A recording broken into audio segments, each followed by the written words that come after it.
All right, things have gotten really, really interesting over the last couple of years in digital marketing, and that's because of short form content. TikTok, Instagram Reels, Facebook Reels, they've come at us and have done two things that have made it really good time to be an affiliate marketer or digital marketer in general. First of all, short form content, we all know, makes content creation so easy. Instead of creating a 10-minute YouTube video or writing blog posts, it is as simple as turning on your phone and recording a 7 to 60-second video. So that's been incredible. The other thing it's done is brought people online on social media more often. I don't think new people are jumping on because of TikTok, but now people are spending even more time online. And that's good for digital marketers. That's good to have eyeballs consuming content. Now, over the past few years, traffic's been probably not the biggest problem that you have in your business. I'm not saying it's been easy because there's always challenges with creating content and driving traffic and generating leads, but it's been easier than it has been before from my perspective, being a 12-year digital marketing veteran. Now, what that is doing, I believe, is making some of the folks who are coming online now forget the fundamentals of digital marketing.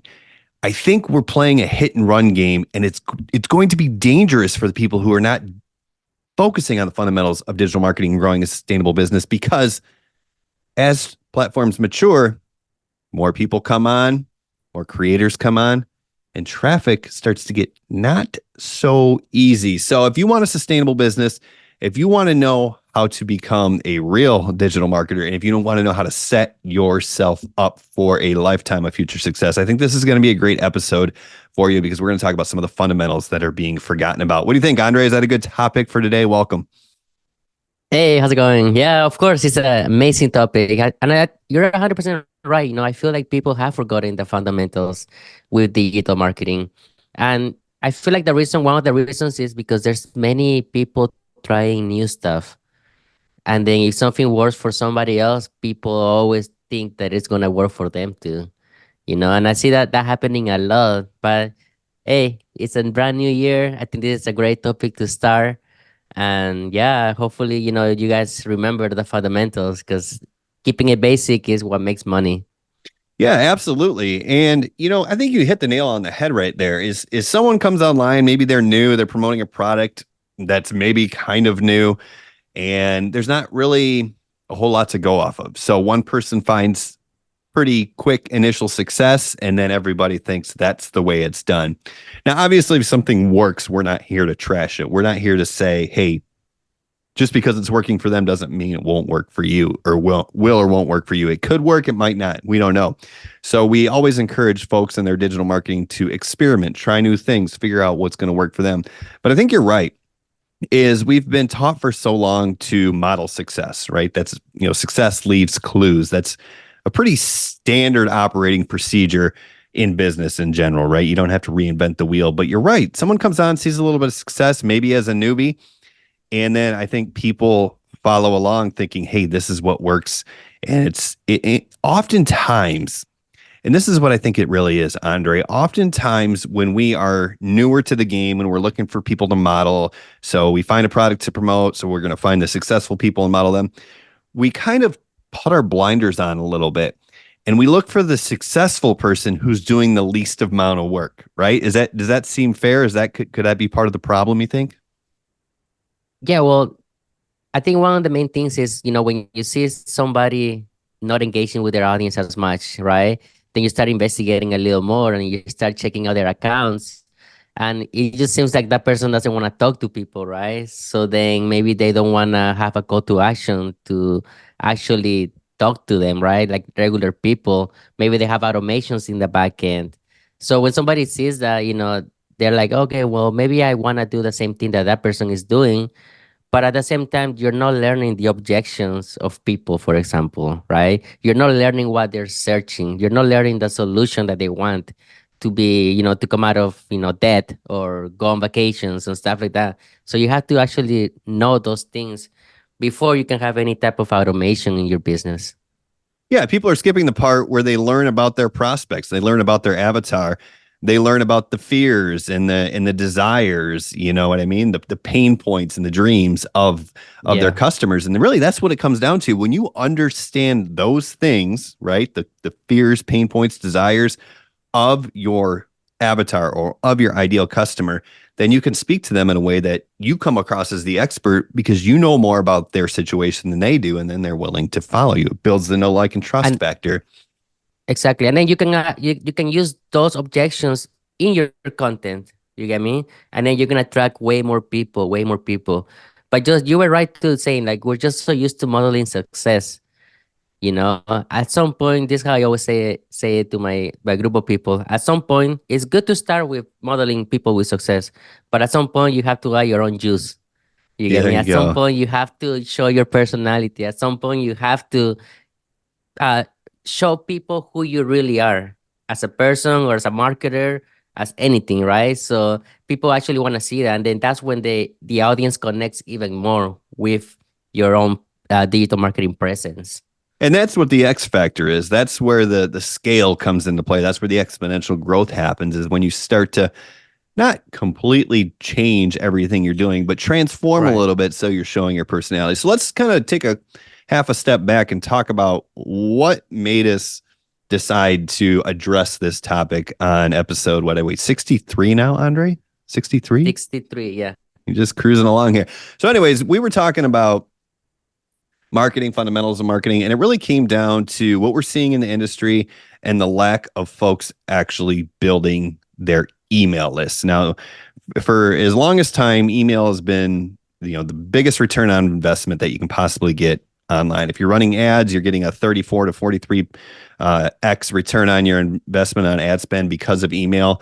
If you're creating content, obviously the email list that you grow is what's the sustainability. That's where the sustainability comes from, because your email list is traffic on demand. So why don't you tell the listeners here what you showed me just before we came live, and then we'll dive into it a little bit further from a fundamental standpoint.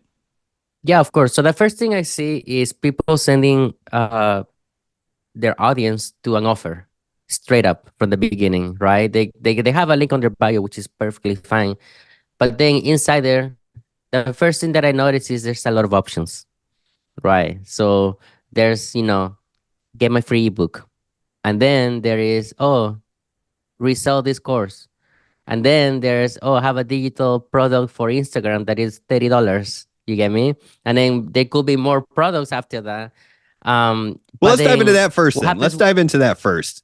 And then we'll talk Yeah, about the second problem that we're seeing. So, to me, I'm seeing the same thing, right? A lot of times people will be using stand stores, getting people over to their link. And yeah, like you said, there's a ton of options. There's even an option to create their own stand store usually down there, which I'm sure is an affiliate link as well, which is fine. You should always be looking for ways to add additional streams of revenue. But let's look at that from the viewer standpoint, the potential lead standpoint, the audience standpoint. Is here you are talking about some cool new thing, or some way you've made money, or some way you got out of debt, and then people who probably don't know you a whole lot yet, they click over to your page and they're just inundated with all these options, and that's a fundamental of marketing that has been forgotten. Is if we make the consumer choose, if we make the buyer choose, if we make the audience or the lead or the prospect choose, they're going to choose nothing. I mean, that's not something I'm making up. That's a fundamental of marketing. We have to tell them, here's what you need to do next to get whatever I promised you in the content, right? yeah, and they're doing it wrong. In my opinion, that's doing it wrong. Like having those options right there in the first link that they have. Um, somebody that doesn't have a business yet is not probably not gonna buy your Instagram guide to make sales. You get me? So it's like it's not gonna work that way. And if they do buy that one, they're probably gonna never buy it from you again because they still don't have a product. They still don't have anything to actually sell. They haven't learned the fundamentals, which is really important. And I'm gonna give a tip to people out there. If you're doing this, and you're doing this in Instagram, you can utilize the same way. You can promote multiple products, but doing it a different way. Like you should stick with your main core product, your landing page, going through the email list that we're gonna talk a little bit later, and then sell that product. But then Instagram has Instagram stories. That's where you can promote whatever you want because the stories are there for 24 hours. So if you're concentrating in your main product, people are not going to be confused about it because they're going to go and purchase that. But then on your stories, you can post your digital products, your Instagram guide, your free ebook or whatever you want to, other business model that you want. Utilize those stories for you to actually, have more income, basically, more income streams. But if you put everything in the landing page, then that makes people confused. And then when that happens, a confused prospect will never probably buy. Yeah, so let's talk about that and break it down in terms of fundamentals of marketing, right? So another fundamental of marketing that I think, you know, the masses are forgetting is you got to remember the journey of the customer. And we'll break it down, just keep it super simple because we're on a podcast here. You got top of the funnel, middle of the funnel, bottom of the funnel.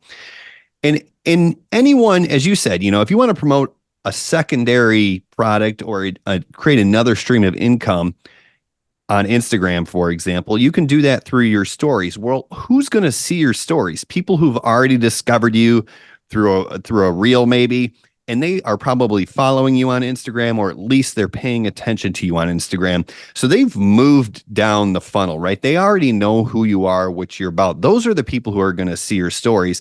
So they might be ready for a secondary product. Someone who's just seeing your content for the first time, they're still top of the funnel. They don't know what you're about yet. You haven't really introduced yourself. You just provided an opportunity. So they're not ready to see, like you said, your $30 guide to Instagram marketing or whatever.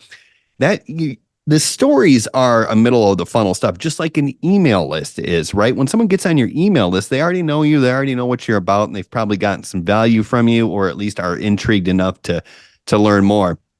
So when we take a look at that fundamental principle, that brings us to the second problem we're seeing is people aren't generating emails. What are they doing instead, Andre? Exactly, they're not, right. So when somebody buys a guide, they're not really go through a campaign, right? They just buy it. Um, then for the other thing that we notice also is, people are sending people straight to the offer. They're not making people opting to nothing at all, right? So that's the main thing that I'm seeing. They don't really have a funnel where you capture the name and the email of the person, so they're in your system forever until they want to unsubscribe, of course. And then they're just skipping that part, and that's really part of the fundamentals. That's the first thing that I learned when I jumped online and I started learning about affiliate marketing, right? It's the first thing that I learned. You have to capture those emails, those the data from the customer in order for you to have a sustainable business. Because if you don't have you don't have an email list, you probably won't have a sustainable business. Because what happens one day, your Instagram can get shut down, which has happened to me before in the past, right? And then what happens to all those followers? What happens to your audience? They just disappear like with a snap.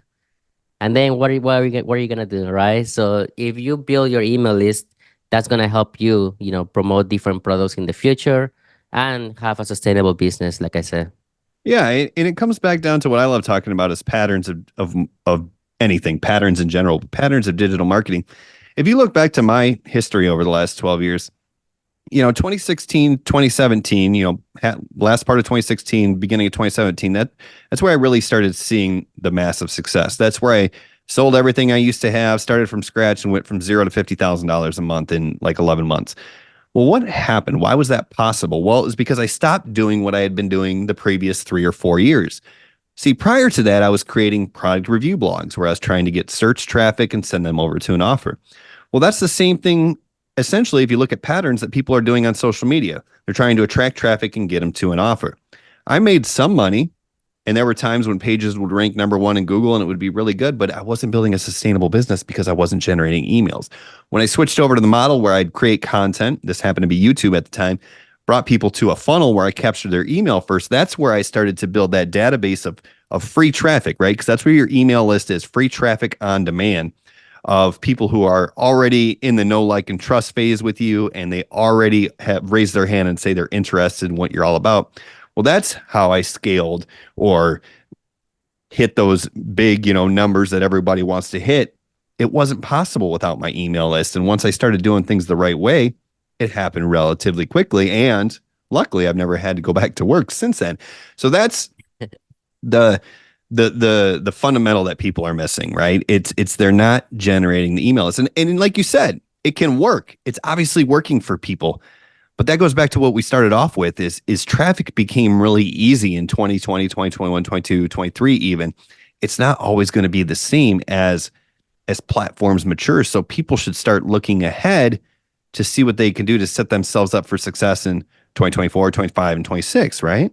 Yeah, 100%. I mean, you never know what's gonna happen with social media accounts, right? That's the main thing that I worry about, honestly, because what if your account can get shut down? Has happened to me before. It has happened to other top marketers as well. You get me? It happened to you on TikTok as well, right? You have a TikTok that got shut down completely. But like I say, your followers are just followers, you know. At the moment you put those followers into an email list, that's where you can be more safe.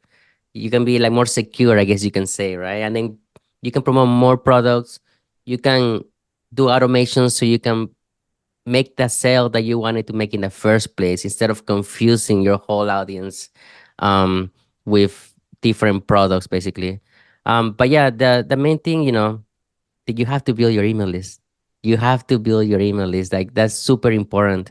And that goes back to what we were talking about when we were talking about the landing page, the stand store, the link tree, whatever it is, with 5 different offers that just confuses people. You can still sell all those offers, but the right way to sell them is through your email list, right? So let's take the journey that you were talking about. Let's say someone has a ebook, core product, it might be a done for you, it might be an affiliate product, whatever. And then they have supplemental. Hey, maybe they have a monthly accountability program. Maybe they have an Instagram guide for $30. So when you offer somebody all that up front, it's like, I don't know. And like you said, if someone who's just getting started buys your Instagram guide first because it's only $30, right? It's the lowest risk. Then what's going to happen? They're going to get in there. They're going to see the content. Even if it's good, they're not going to be ready for it. So now they're going to have a sour taste in their mouth from you because you gave them something they didn't need. Alternatively, what if you brought them in through your core offer? Okay, here's the thing you need. They come in, they like the idea of making commissions or selling done for you products or whatever. So they opt into your core offer. They enter their email list. They decide, I don't know what it is. I'm not ready to buy yet. Well, now here's a good time to follow up with your ebook, right? Additional information. Maybe the ebook has links for the product in it as well. But now people start to get educated in the confines of your email list, so you can reach them again and again and again. So now maybe they watch this, they read through this ebook, and now they're starting to understand the opportunity of your core offer. So maybe now on day 3 or day 7 or day 12 or whatever, they buy into your core offer. Now you've made a sale. Now this is a great time to then offer them some supplemental material to help them get sales through your email list, right? We can control the customer journey. And then maybe later on down the road, like, hey, here's what I'm doing. Even though I don't recommend it, I'm using a stand store. Here's how you get your stand store, and you give them your affiliate link to the stand store, right? Like, you got to take people on the journey that they're ready for, and you can do that with email. You can't do that with the social selling that folks are doing. Yeah, and that's super interesting that you say that because it is true, right? You can't send people to a free ebook right away. You know, just here you go, here's your ebook. You know, I feel like the way you said it was really good. Where just sell the main product, right? If they opt in, of course they're in your system already. That's beautiful. But if they don't purchase right away, then send the ebook. You know, hey, here's more information. It's gonna give you the leap to actually take action, right? And then after that, when they decide to take action, then you start offering your other supplemental courses or products that are gonna help with the same outcome, right? But Right. when you have all those options in the beginning, it just makes people confused, right? And then the main thing is you have so many offers, but when you click on any of those offers, they're not opting in anyways in nothing. It's just to purchase the. So if you just focus your audience, your traffic into your landing page, you know, have people opting, and then all those products, it's not like you're not gonna promote them because you're taking them out of your link tree, your link in the bio or whatever. But you can add those products into your email list, into your sequence, which comes with the next topic, right? How important is Brian? How important is it to uh, have the buyers in a different list? You know where your leads are in your ecosystem, you know, because you could have somebody that has bought one day and then you're still sending them emails about the same thing. You know, how important is that? Yeah, I mean that's really what we talk about is next level. We really the simplest way to call it or to put it is list segmentation, right? You don't want to send the same email list to a prospect as you do to a buyer, and you don't want to send the same email to a buyer that you do to someone who just got in day one, right? Like that is what the automation is really all about. It's not having the ability to just spam people with additional offers. It's the ability to send people the email or the product that they're ready for. So, for example, it's a lot easier to do when you're selling your own products, but that's all I focus on. This person comes in, everybody comes in through the same path, everybody comes in through the same opt in. Then they're segmented based on their actions. If they don't do anything, then my only goal is to get them back to the sales process. Mine happens to be the free course. It could be a video sales letter. It could be a webinar. But that's all I do. I'm not even selling hard. It's just simply reminding people of the opportunity because I've talked to potential customers or clients or even leads, if you want to call them. I know their objections. I know their fears. I know what they're not concerned about. So I address those in the initial follow-up email sequences and try to get them back to the sales process. Then when they buy something from me, they're segmented into a different list. There's an onboarding, there's follow-up, and then at that point, I know they're ready for the next product. I know they're ready for the funnels or the additional coaching, and then I can sell that stuff to them. So really what happens is you get yourself a situation where you're speaking differently to two groups. You have your leads, your prospects, trying to educate them about the opportunity, and then you have your buyers. And buyers buy. So if we know we have a list of buyers, what can we do? We can more easily sell them more stuff at the right time. Yeah, and it's different on every platform. I mean, you use Drip, right? I'm sure it's different on Drip. On Aweber, it's also differently.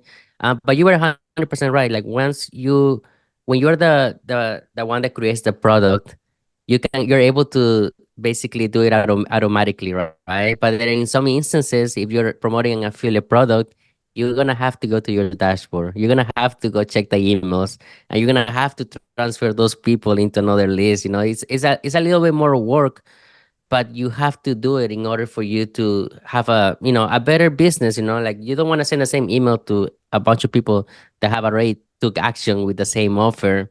And then that way you can also promote, like how you said, maybe you can promote ClickFunnels, Aweber, or System.io. You know, I know in System.io, I think you have to tag people in order for you, because you can't really change the list, but you can tag them and then have them in a different section, right, of the Yeah, platform. if you're using System.io, it's simple. If they perform an action, right, then you can tag them. The tags will then tell the automation what to do. If they, for example, if someone has applied a tag as a buyer, well, you can remove them from one campaign and you can start them in another campaign. Right now, they're in a buyer's campaign, and I think it should be noted here that it goes back to what you said a few minutes ago, Andre. If you don't know what your audience needs at a specific point or what their fears are, what their desires are, or what their confusion is, then you can't very well segment them because you don't know what they need to hear. So that's really the first step is talking to people, right? Like maybe elaborate on that in your process because you're in there, you're responding to people, you're reaching out to people. At one point you're doing sales calls, which is helpful. I don't know if you still are, but talk about what you learn when you actually talk to your prospects before they buy. Yeah, of course. The main thing is the objections, right? I do have a script built in right now, and I'm very strict with it, right? I follow the script to the T, right? And I just send everybody the same message, okay? But this has evolved into this script that really works. When I first started, I didn't have a script. Nobody gave me a script to send to people. So then that's when you actually had to talk to people and find the objections, right? Find why are they talking to you? You know, why are they interested in what you're promoting it? Some of them might be like, oh yeah, I'm also a restaurant manager, like how I used to be, right? Or like, oh, you look tired, but I wanna do the same things that you do in order to get out of the debt or whatever, right? So you have to find those objections. Now, that's me as a beginner back in the day, like 3 years ago. Like I was actually messaging people to talk to them to hear what they had to say. Now, today, the sales calls, right? Yeah, I do still do sales calls, but it's just a different mindset, right? Because those people have already bought into the program, and I'm trying to get them to buy a high ticket offer, of course.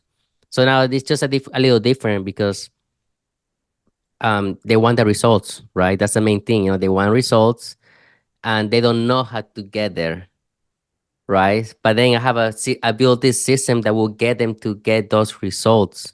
It could be in 1 month, it could be 2 months, it could take a little longer sometimes, but it will get them those results if they just apply what they learn, right? So Right. you have to actually talk to people. Yeah, you've developed scripts that work for you because you've communicated with these leads and you know exactly where they're at. Like you said, you have a script for your sales calls, but you know people have already purchased into your low ticket offers. They've already gone through some of the material. So you know exactly where they're at. So you can speak to them. You're kind of getting in the conversation that's going on inside their head, right?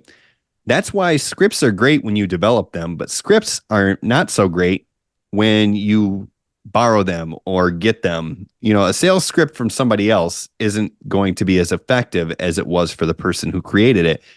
You have to know what your specific leads are thinking. That's why you have to develop your own scripts, because we happen to have a similar background in the restaurant industry, but let's say my background, I was an accountant and I hated it. Okay, your story, your script would not work for the same type of audience that I'm attracting. When you are on social media, you're attracting people who are kind of like you. It's just the way the algorithms work. So you have to know what your specific leads, as the marketer, you have to know what your specific leads are thinking, feeling, desiring, afraid of, all those things. And that can only come through, you can say surveying, but really just talking to your specific traffic. And that's where you start. You start manually. And then once you figure out the same 3, 4, 5 objections, 2, 3, 4 desires, then you can lump these into the script and know that, hey, 90% of my traffic feels this. Yeah. Yeah. And one of the things that I can tell people is you need to focus on empathy in the beginning, right? If you don't empathize with people talking to you, it's gonna be hard for them to actually make a purchase, or they trust you, right? So they have to trust you somehow. And because if you're just focused on the money, right? In the beginning, you want to make a sale. In the beginning, you want to make money, right? But at the same time, you have to be able to empathize with the people that you're actually trying to help. Like, it's not just about making the sale, it's about helping them. If you help them, and first of all you empathize with their story, they're going to be able to trust you even more, and then you'll be able to make those sales faster. But if you just want to just sell, it's going to be kind of hard to sell to somebody because you're just focused on the money. Now people can tell when you're just focused on the money. But if you're able to empathize a little bit, it will get to the point where they can actually take action even more faster. That's an excellent point, Andre. It's the empathy. And if we go back to principles of marketing, what does that tell your leads? And I'll throw a couple of things out there, but I want to hear what you have to say. It's that your goal is their results and that you care, right? Is that kind of the gist of it from your viewpoint? Yeah, I mean, you have to care, right? If somebody comes to you like, hey, like, I don't know how to pay my rent anymore, right? Or something like that, or I don't know how to get out of debt. I don't know how to get ahead for my kids' future. Um, you have to be empathized with them because you are probably trying to get the same results. You get me? So be like, just gotta talk to them. Hey, I've been in the same situation that you have. Like, I feel for you because I have been there 2, 3 years ago. But then you have to be able to talk to them in a way where you're there for them and reassuring them that this actually works, right? As long as they put in the work. I'm not saying like you're guaranteeing their results because you're not, but they have to put in the work at the same time. And if you're more honest with them, telling them, hey, this is hard work. You have to be disciplined. You have to do this, do that, right? And then empathize with their story as well, then they're more likely gonna buy from you. And then in the future, they're gonna buy more of the things that you have to offer because you are actually trying to help them get out of the situation that they are. Yeah, absolutely. And I think that's where as marketers, we confuse the objection of money, right? Because when we're new or getting started, right? If we invested into a program in the beginning, regardless of our financial situation, which probably isn't great at the time because we're searching for a better option or a transformation, the money was always in the back of our head, but it's not the money that's the objection. It's the will I lose the money, right? Because the example I've given in the past is if someone came up to me and they said, here, you can buy this $100 bill for $10, I would say yes 1,000% of the time, right? Because that's a guaranteed return. But if someone came up to me and said, here, I'm going to show you how to make $100 and it only costs you $10, my walls are going to go up, so to speak, because I there's no guarantee that I'm going to get that, right? If the guarantee is there, the money becomes irrelevant, right? And if it doesn't matter what amount of money it is, I know $10 is not an incredible amount of money, but let's say someone said, hey, I have $100,000 cash right here. You can have it. It's been verified by the bank. All you got to do is give me 10,000. Well, even if I don't have 10,000 in my pocket, I'm going to go find it real quick because it's a guaranteed return. Well, I'm not saying you have to guarantee that someone's going to make money because we can't do that. But if they feel like it's a safe investment because you care, because you've empathized with them, because you've proven that their success is important to you, because they know that after they invest, you're not just going to disappear or leave them out to dry, then really the money becomes a non-issue because we all know the potential of affiliate marketing, selling digital products, high ticket affiliate marketing. We all know on some level that it works and it can change our lives. So the money itself is not the problem. It's the potential return on the investment and the likelihood of the return on the investment.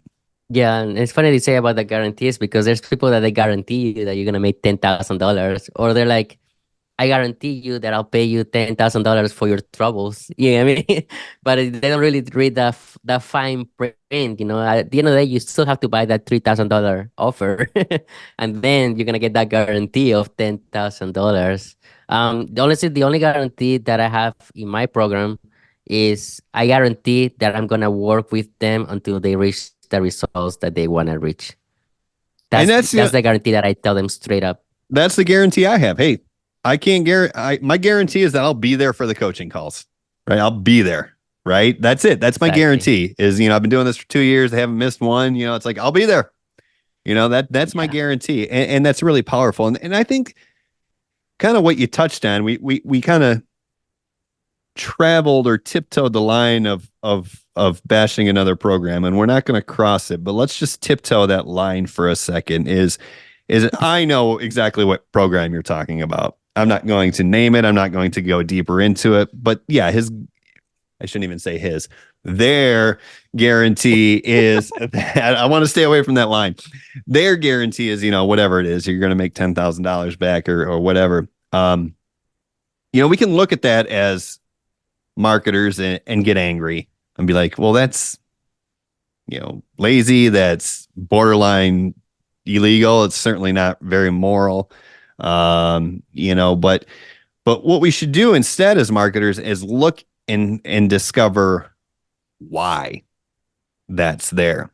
And that brings us to the fundamentals. Basically, all they are doing is putting people at ease, right? Removing the risks, showing them, hey, I know you're concerned about this $2,000, $3,000, $4,000 right now, but don't worry, because we have a process that is going to get you a return on investment. Well, maybe there's fine print there. I don't know it probably as much as you do about this program, but the bottom line is, how can we take that principle, what they are trying to accomplish, and work that into our marketing? Well, like you said, empathy, guaranteeing that you'll be there and be there until they either give up or see it through, right? Like that's the same concept. You're achieving the same thing without saying, hey, I guarantee you're going to make $1 million or something like that, right? Yeah. But then, like I said, they don't read the fine print, right? That guarantee goes out like this in like 5 days.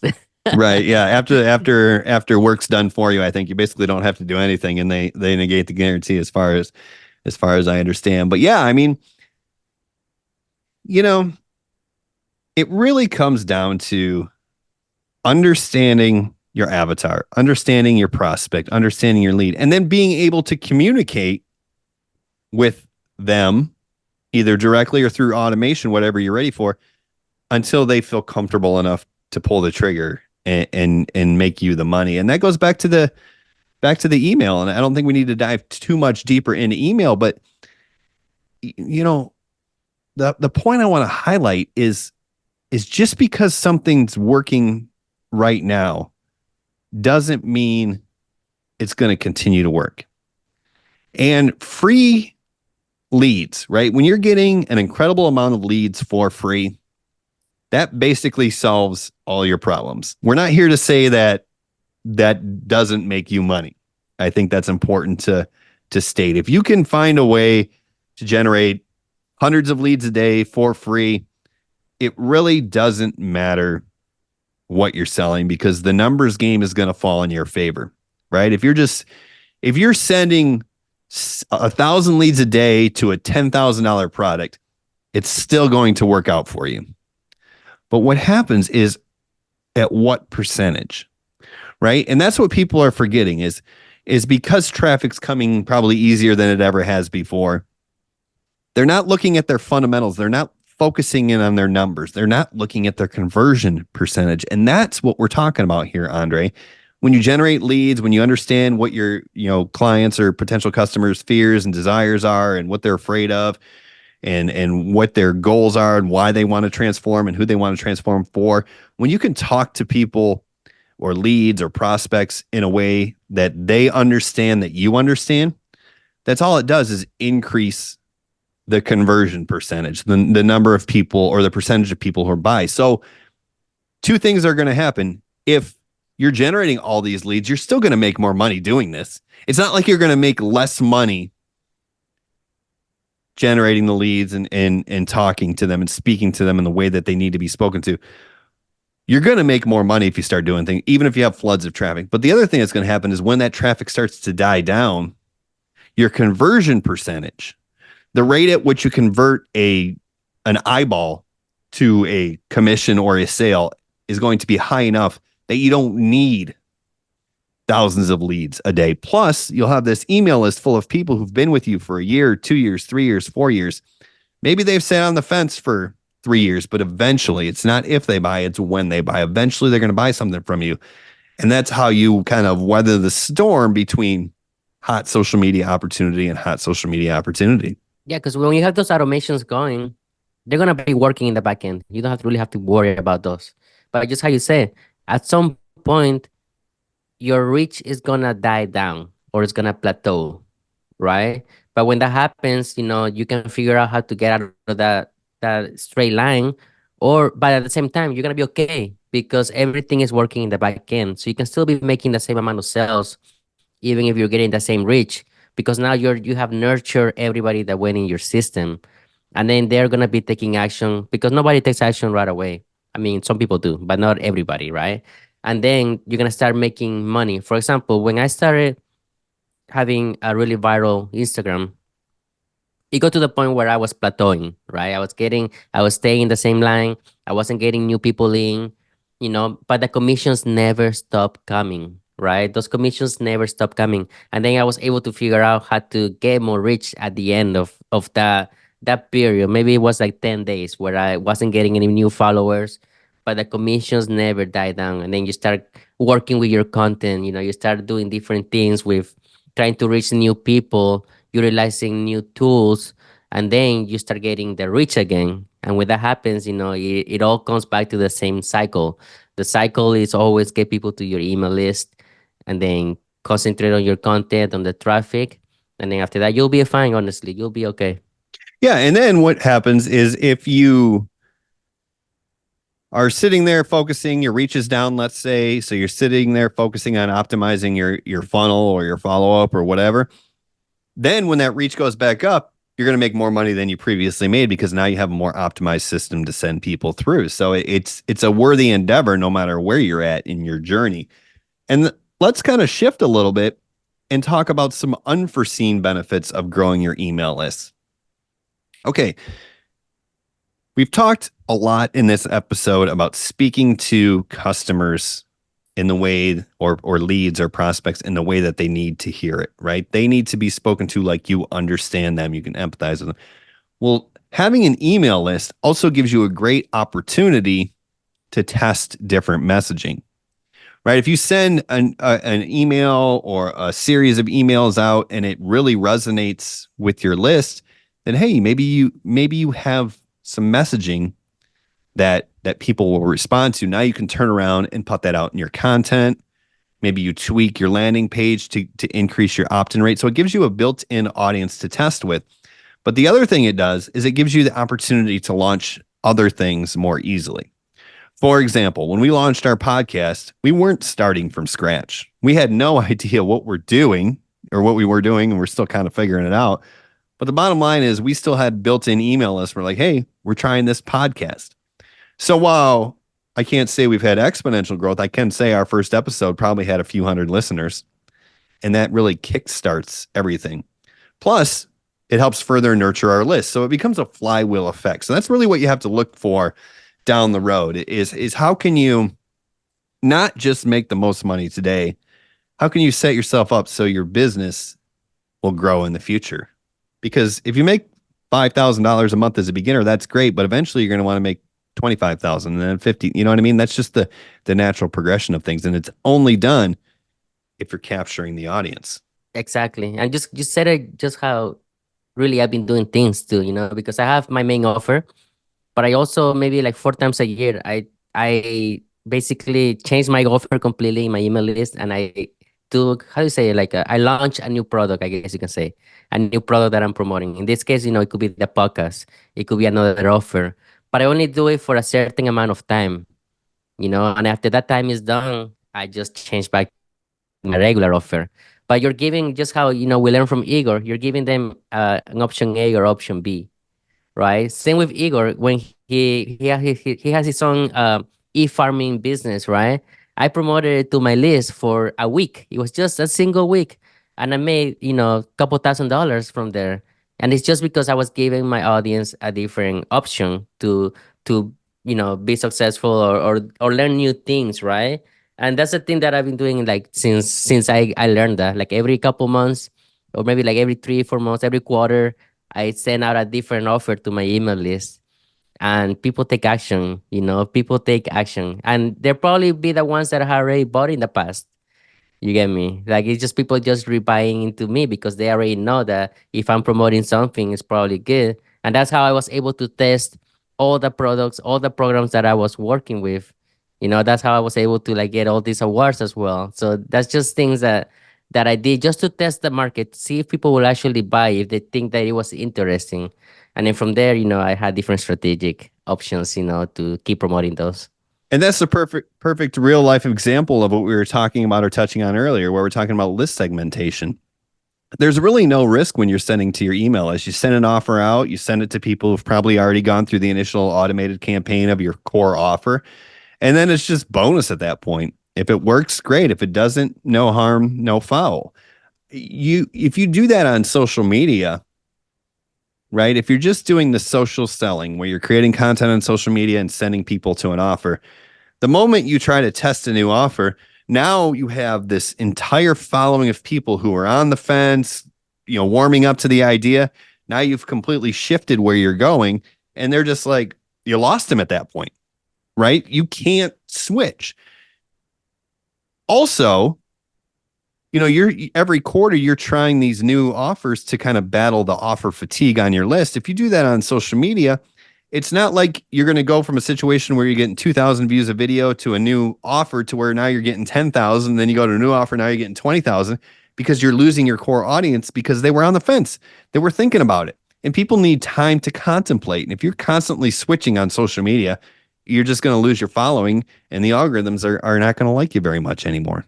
Yeah, and it goes hand to hand with the consistency, right? If you are consistent for like 7 days straight, and then you don't post for a whole month, those people that were interested those 7 days are not gonna be interested anymore, babe, because they haven't seen you for a whole month. You get me? So it comes down to consistency as well. But yeah, a confused lead will probably never buy from you, right? Yeah, that's exactly right. And that's basically what we're trying to do here. And I'm going to say it in a way that makes it sound cynical or diabolical, maybe is a better word. But basically, you just want to keep hitting people until they break down and say, fine, I'll buy. You know what I mean? I mean, that's kind of what it comes down to. Now, of course, we want to do it ethically. We want to do it with their transformation or future transformation in mind. But that's basically what you're doing. It's just like, I always tell the story about my son. He's a persistent little fella. And he'll ask for something and he asks pretty unemotionally. Can I, he might really want something, but like, hey, can I have this? No. Can I have this? No. Can I have this? No. And eventually, if I understand that it's important enough to him and it's something that he's really, concerned with, then eventually, it gets to the point where it's like, hey, I see this is important to you. Let's figure out if this makes sense to move forward. And he gets his hedgehog or whatever it is, you know what I mean, as a pet. And that's the same thing. Like when you're selling something, it can be a product that you created. It can be a product that you're promoting as an affiliate. If leads don't believe that it's important to you, then why are they going to believe that it's important for them? You know what I mean? Like you have to say, like, I know you've been following me, but I'm telling you, this is the thing for you. And when people see you get excited about the offer that you're promoting and continuously talk about it and stand by it, then they'll be like, well, if he thinks or she thinks this is so great, then I may as well give it a shot. Exactly. And you can test it out. It's even in your email, right? You can send out an email, really nice, talk to them like, like super happy, but switch it up one day. The next email, be a hard person, tell them about their the pain things that they're dealing with. Tell them that, they're not taking action, like actually make them feel something. You can relate that to your content as well. There's times where I speak in my content and then I got in so many feedback from my people saying, wow, I felt like you were talking straight to me. Maybe I was, you get me, but I was literally telling you I see what I see in the market or like things that you're doing wrong. But I send it in a content to everybody. But then they come to me and they're like, hey, I feel like that was for me. And I was like, maybe it was. But it's just like you have to make them feel that you have to make them feel something, especially in your content, in your emails. Um, Basically like a regular person, right? Some people don't like to hear it sometimes, but sometimes it's necessary to make them hear what you have to say. Yeah, and when you're utilizing email, you can control the message that goes out. And what I mean by that is when you're on social media, we have to consider the algorithms.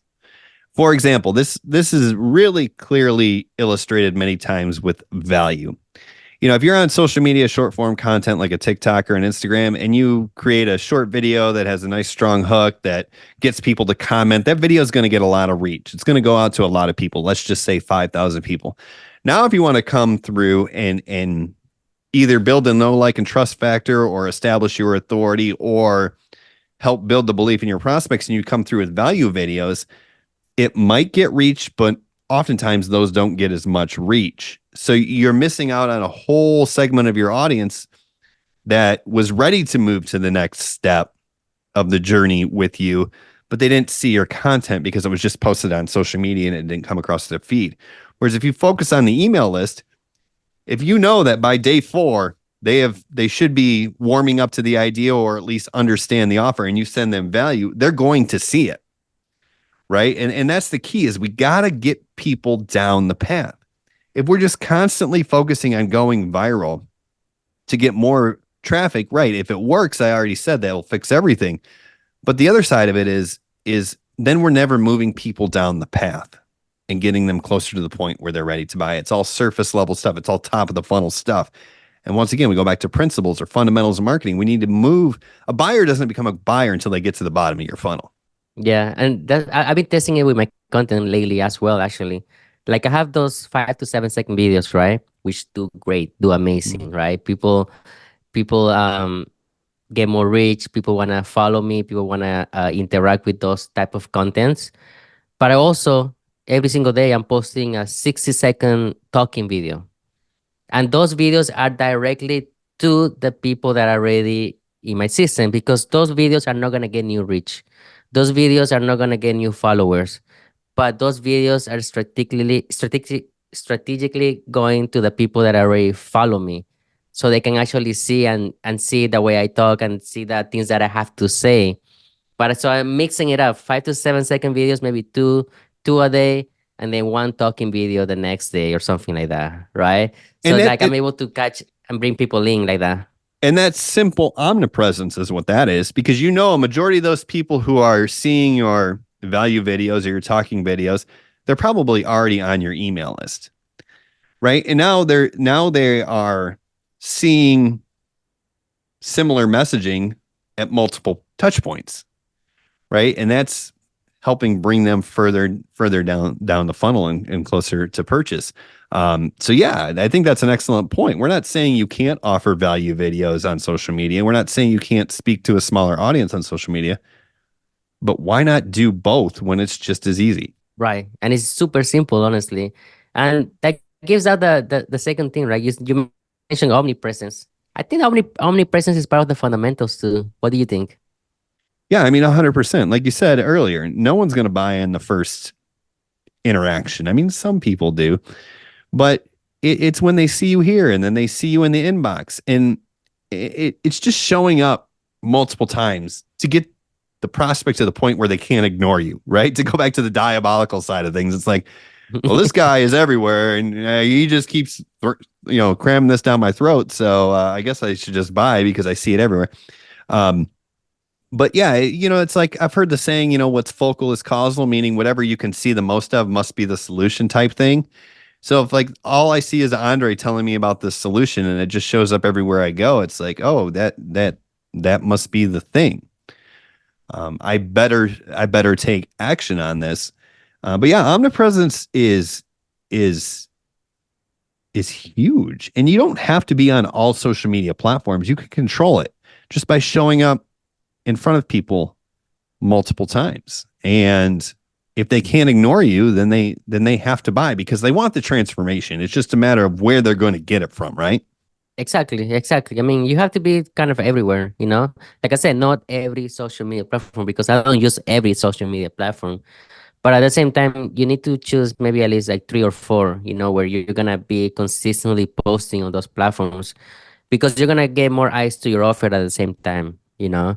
If you just focus on one account, for example, Instagram, and it blows up, it's amazing because Instagram is amazing. You're able to reach so many people. But at some point, you are gonna plateau, right? So then what do you do? But at the same time, you didn't start other accounts in not the same platform, but like TikTok, for example, or Facebook, right? At some point, your reach is gonna die down. So you need to be able to like find different sources of traffic, right? It could be paid traffic in the future if you want to do that, but organic is the way to go, I feel like. But at the same time, you have to be able to find that reach because that reach is not always gonna be there. An account doesn't go viral for a long time. You have to make it go viral. And at some point, if you don't try new things out, you're gonna stay in the same level. And then what's gonna happen? You're gonna not have more leads anymore. Your accounts are gonna die down. You're gonna be unmotivated to post content because they're not performing, right? So you have to always do all of that. Yeah, and that's it. And I think that's a good, maybe a tip for an absolute beginner is don't be afraid of going on multiple platforms. But in addition to getting a bunch of eyeballs from all different locations, if you make the commitment to try different platforms in the beginning, you don't know which one is going to work for you, right? So I've had success with TikTok, YouTube, and Facebook. You've had success with all of those as well, but Instagram, right? So if I only went to one platform and it's not working for me, so if I only went to Instagram and I got mediocre results, I might think, oh, this digital marketing thing will never work. I give up. But then I missed the opportunity that I had that I didn't even know about over on TikTok or Facebook or YouTube, right? And so try different things. And you can certainly focus more of your energy on what's working best, but you don't know what's going to work best until you try all of them, I think. Do you think that's fair? Yeah, of course, because I was doing TikTok and it was not working for me. TikTok wasn't working for me. I wasn't getting the reach that other people were getting. And what did I do? I tried something new. So I went on Instagram and then it exploded, right? But what if I just stay like single-headed into just TikTok? I probably never would have kept going with this. You get me? I probably never would have like gotten the results that I had accomplished by going to Instagram. And it doesn't mean that I stopped TikTok. I was still doing TikTok, right? But I just added an extra step in my system, and that was Instagram. When Instagram blew up, I started going on Facebook, and then Facebook blew up. So it's just like a domino effect, you can say. But if I just stay with TikTok, I probably wouldn't have gotten all those leads from the other platforms. Exactly. And I think maybe that's a good way to end it. We'll just do a little summation of what's the actionable step here, right? If you listen to this entire episode, thank you. Now, where do you go from here, right? Just to clarify everything. I think it's simple. The fundamentals work. They've been used for 30 years of digital marketing, or at least 20, right? The fundamentals work, but you have to figure out how to make them work for you, right? Exactly, 100%. And one last tip, keep it simple, guys. Like you don't need bonuses, you don't need extra offers. Just stick to your core offer, send people through your funnel, have them opt-in, and then you do your email campaign, and don't even worry about other products at first. I didn't start creating my own product till like 3 years after after I was successful. You get me? I just focus on the simple, and that's something that I learned from Dave Sharp. Keep it simple. Keep it simple, and you'll be able to make big results just by doing that. Simple as that. Well, I think that's all I got. Anything else for today, Andre? I think that's it. Yeah, All right. I Well, think it's a thank you good everybody episode, right? for thank you everybody for tuning in and listening. Hopefully this was a just a course correction maybe if you're out there struggling, if you're out there doing the things but you're not getting the results yet, you know, self audit your process, right? Look back. Am I doing enough to try to get the reach? And am I doing enough to set myself up for future sustainability? And what are my prospects thinking? Right? Where are they at? How can I meet them where they're at? That's really the magic. It has very little to do with the offer because what did you say, Andre? They just want the transformation or they just want the results, Hmm. right? They don't care where those come from. They just want to know that you can help them get them. The It's offers, almost as like you offer. You're not selling the product; you're selling the solution. right? That's exactly it. And the prospects have to know that you can get it for them. Cool. We'll see you guys on the next episode of the Evolve Marketing Podcast.